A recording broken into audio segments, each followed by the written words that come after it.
जय हिंद दोस्तों, लकुलिस आईएएस में आपका स्वागत है। हम यूपी पीसीएस मेंस 2025 इसका जीएस पेपर 5 यहाँ पे पढ़ रहे हैं। तो अभी हमारा टॉपिक चल रहा है history, civilization, culture and ancient cities of UP. इसको हम आगे कंटिन्यू करेंगे। इससे पहले हमने प्री हिस्ट्री ऑफ यूपी और Indus valley civilization sites in UP, ये टॉपिक्स हमने कवर कर चुके हैं। आज हम पढ़ेंगे वैदिक एज इन उत्तर प्रदेश। तो वैदिक पीरियड था 1500 BC से 600 BC तक, रफली ये टाइम पीरियड है वैदिक पीरियड का। During the Rig Vedic period the Aryans they were mostly confined to the Indus region. जो इंडस रिवर की ट्राइब्यूटरीज हैं, रवि, ब्यास, सतलज एक्सेट्रा, यहाँ पे ये फैले हुए थे। लेकिन उसके बाद क्या हुआ, उनका ईस्टवर्ड माइग्रेशन स्टार्ट हुआ। Aryans pushed their way along the river Ganga and Yamuna and it's tributaries and occupied northern India from Himalayas to the Vindhyas। और जो आर्यंस का जो पूरा एरिया था हिमालय से लेकर विंध्यास तक, उसको हम आर्यवर्त कहते थे, और द लैंड ऑफ आर्यंस, जिसमें यूपी, बिहार, उड़ीसा और बंगाल इसके एरिया भी आते थे। Kingdoms like Kaushal in eastern UP and Vidya in north Bihar became prominent during this time. और पेंटेड ग्रे वेयर साइट्स ये भी यूपी में कई जगह मिलती हैं वैदिक टाइम्स की। इसके बाद आते हैं महाजनपद इन उत्तर प्रदेश। ये बहुत इंपॉर्टेंट टॉपिक है, 2024 में ऑलरेडी इस पर सवाल पूछा जा चुका है। सो 6th to 4th century BC इसके बीच में महाजनपद इमर्ज हुए ईस्टर्न यूपी और वेस्टर्न बिहार में। रीजन था कि यहाँ पे फर्टाइल लैंड थी, एग्रीकल्चर बहुत अच्छी थी और आयरन ओर अवेलेबल थी। आयरन ओर से ये लोग टूल्स एंड वेपन्स ये सब बनाते थे, जिससे क्या हुआ कि जो महाजनपद था उनका एक्सपेंशन हुआ। The period of Mahajanapada is also known as the second urbanisation period. तो महाजनपद किंगडम्स भी थे और रिपब्लिक्स भी थे, and they were centres of agriculture and other economic sectors. Total 16 Mahajanapada थे, जिसमें से 8 का एरिया जो मॉडर्न उत्तर प्रदेश की बाउंड्रीज हैं उसमें आता था। तो ये कौन कौन से 8 महाजनपद है, ये मैप में मैंने दिया हुआ यहाँ पे। सबसे पहले कुरु, जिसकी कैपिटल थी हस्तिनापुर, ये वेस्टर्न यूपी में। उसके बाद है सूरसेन, जिसकी कैपिटल थी मथुरा। वत्स, जिसकी कैपिटल कौशाम्बी। पांचाल, जिसकी कैपिटल थी कंपिल्य और अहिछत्र। छेदी, जिसकी कैपिटल थी सुक्तिमती। कौशल, जिसकी कैपिटल थी अयोध्या और श्रावस्ती। मल्ल महाजनपद, जिसकी कैपिटल थी कुशीनगर और पावा। और आखिर में काशी महाजनपद, जिसकी कैपिटल थी वाराणसी। एक एक करके पढ़ लेते हैं इनके बारे में। Kuru Mahajanapada. The Puranas trace the origin of Kurus from the Puru Bharata family. इनकी कैपिटल थी हस्तिनापुर। इनकी लोकेशन थी fertile plains of Ganga, Yamuna, Doab. जो कुरुक्षेत्र में महाभारत का वार हम पढ़ते हैं, कौरव और पांडव, वो यही कुरु महाजनपद, इन्हीं के वंशज थे वो, पुरु भारत फैमिली के।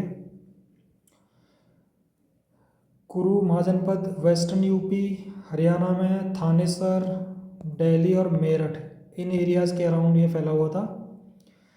यहाँ पे मोनार्किकल सिस्टम था, बट लेटर फेजेस में क्या हुआ कि इन्होंने रिपब्लिकन फॉर्म ऑफ गवर्नमेंट अपना लिया during 6th to 5th century BC। Starting में ये एक मोनार्की ही थी। इकोनॉमी कैसी थी इनकी? प्रिडोमिनेटली अग्रेरियन इकोनॉमी थी। ये क्रॉप्स उगाते थे जैसे wheat, barley, rice, pulses. Society varna based society थी। They followed Vedic religion and rituals.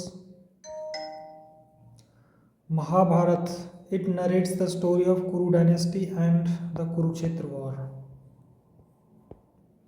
इसके बाद है Panchala Mahajanapada. They occupied the country to the east of Kurus. ये कुरूज की ईस्ट में जो एरिया था उसमें था, west of Gomti river and north of Chambal river. तो ये जो एरिया इंक्लोज हुआ था यहाँ पे पांचाल महाजनपद फैला हुआ था। इट रफली corresponds to the modern Budaun, Farrukhabad and adjoining districts of UP. इनकी नॉर्दर्न कैपिटल थी अहिछत्र और साउदर्न कैपिटल थी Kampilya. Kannauj was part of Panchala kingdom.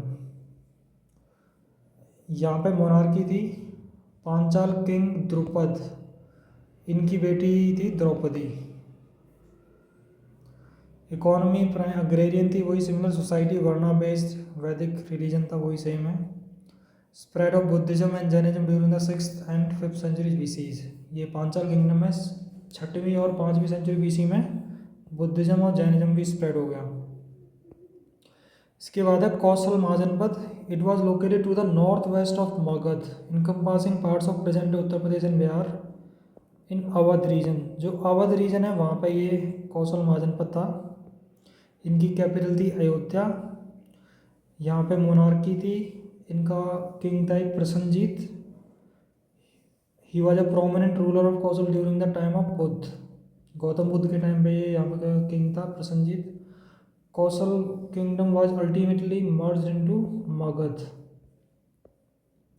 अगला है सूरसेन महाजनपद।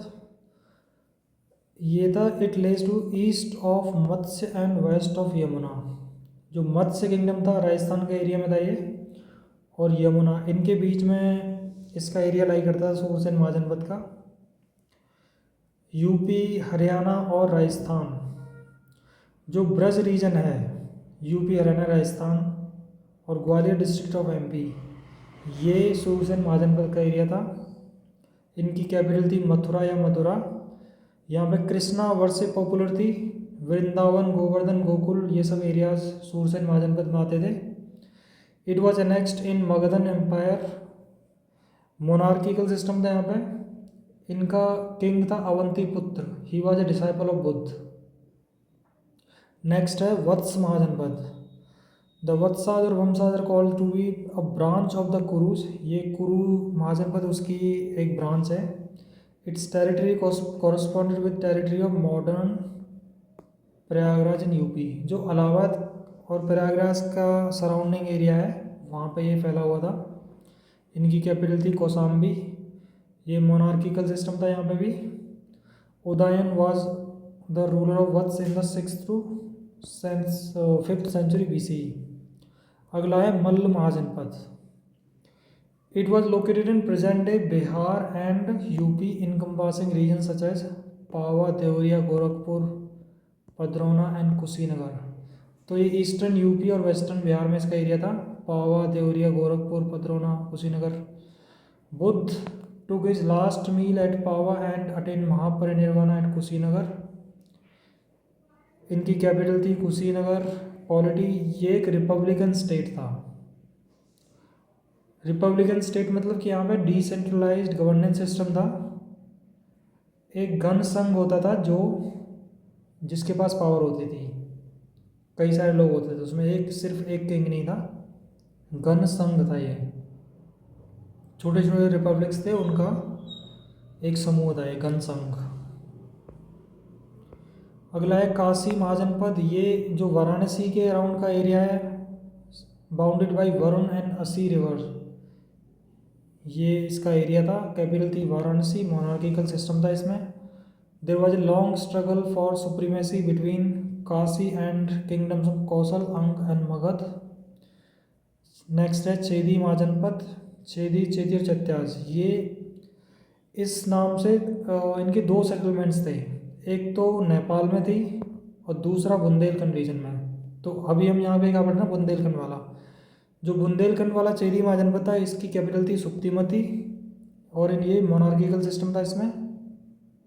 ये हमने 8 महाजनपद कवर कर लिए। और जो पिछले साल का 2024 का मेंस आया था उसमें ये सवाल आया था, right about the major republics in Uttar Pradesh and their political system in 6th century BC. तो हमने अभी देखा टोटल 8 महाजनपद थे यूपी में, जिसमें से मोस्ट ऑफ देम तो मोनार्किकल सिस्टम है, लेकिन जो मल्ल महाजनपद था ये इसमें रिपब्लिकन फॉर्म ऑफ गवर्नमेंट थी, बाकी सब में मोनार्किकल सिस्टम था। तो जितना भी हमने पढ़ा है उसके हिसाब से आप आसानी से इस क्वेश्चन का आंसर कर सकते हैं। ये 150 वर्ड्स में पूछा था, नहीं 125 वर्ड्स में, 8 मार्क्स। तो इतना आप आराम से लिख देते। इसके बाद एक बहुत ही इम्पोर्टेंट टॉपिक है बुद्धिज़्म एंड जैनिज़्म का। तो जो महाजनपथ का टाइम था उसी टाइम बुद्धिज़्म और जैनिज़्म का भी स्प्रेड हुआ यूपी में। Most of Gautama Buddha's aesthetic life was spent only in Uttar Pradesh. Gautama Buddha का जन्म तो नेपाल में हुआ था, लुम्बिनी में, लेकिन उनका जो एस्थेटिक लाइफ का टाइम था वो मोस्टली यूपी में भी था। इसीलिए उत्तर प्रदेश को हम क्रेडल ऑफ बुद्धिज़्म भी बोलते हैं। This is why it is called the cradle of Buddhism. Places related to Buddhism UP में कौन कौन से हैं? मेनली एक श्रावस्ती है, कुशीनगर है और वाराणसी है। यहाँ पे मोस्टली गौतम बुद्ध ने टाइम स्पेंड किया यूपी में। इस तरह से आप मैप अपने मतलब एग्ज़ाम में आप इस तरह से मैप बना सकते हैं इन 3 प्लेसेस का। एक एक करके देख लेते हैं। वाराणसी में तो जब गया में एनलाइटनमेंट प्राप्त हुआ तो गौतम बुद्ध वहाँ से गए सारनाथ। सारनाथ में उन्होंने क्या किया? फर्स्ट सरमन दिया, जिसको धर्मचक्र प्रवर्तन बोला जाता है। किसको दिया? यहाँ पे 5 मॉन्क्स थे जो डियर पार्क है सारनाथ में, उनको इन्होंने फर्स्ट सरमन दिया। जिस साइट पे इन्होंने फर्स्ट सरमन दिया था वो वहीं पे धार्मिक स्तूपा बना हुआ है सारनाथ में। इसके अलावा श्रावस्ती जो कौशल किंगडम की कैपिटल थी। Gautam Buddha spent maximum time in Shravasti almost 25 years and delivered largest number of discourses. यहाँ पे 25 साल लगभग उन्होंने गुजारे और सबसे ज़्यादा स्पीचेज उन्होंने श्रावस्ती में दिए। कुशीनगर में ही अटेंड महापरिनिर्वाणा। जब उन्होंने लास्ट पावा था वहाँ पे लास्ट में लिया था, वहाँ बीमार पड़ गए थे वो। उसके बाद वो कुशीनगर में उन्होंने महापरिनिर्वाण प्राप्त हुआ, उनको मोक्ष की प्राप्त हुई। जहाँ जिस जगह पे जो मल्ल किंगडम के लोगों ने उनको बरी किया था उस जगह पे रामवर स्तूपा बना हुआ है कुशीनगर में। इसके अलावा कुशीनगर में महापरिनिर्वाण टेम्पल भी बनाया गया है और एक मथाकुआ टेम्पल है जहाँ पे बुद्ध हैड हिज फाइनल मील, जहाँ पर उन्होंने सबसे आखिरी खाना खाया था अपना। मथाकुआ टेम्पल है यहाँ पे। और कुशीनगर में एक कुशीनगर बुद्धिस्ट म्यूजियम भी है। इसके बाद आते हैं हम places related to Jainism in UP. तो जैनिज्म का भी एक बहुत ही इम्पोर्टेंट लिंक है यूपी से। जो इम्पोर्टेंट प्लेसेस हैं वो अयोध्या, श्रावस्ती, काशी, वाराणसी, ये सब आप मैप में बना के ऐसे शो कर सकते हैं। अयोध्या में क्या हुआ था कि जो 5 तीर्थंकार हैं, टोटल 24 तीर्थंकार थे, जिसमें से 5 का जन्म हुआ था अयोध्या में। सबसे पहले तीर्थंकार थे ऋषभनाथ, उनका जन्म हुआ था अयोध्या में। इसके बाद अजीतनाथ, अभिनंदन नाथ, सुमतिनाथ और अनंतनाथ, इनका भी जन्म अयोध्या में हुआ था। काशी वाराणसी में पार्श्वनाथ जो 23rd तीर्थंकार थे, उनका जन्म यहाँ पे हुआ था। इसके अलावा 3 और तीर्थंकार का जन्म यहाँ पे काशी वाराणसी में हुआ था।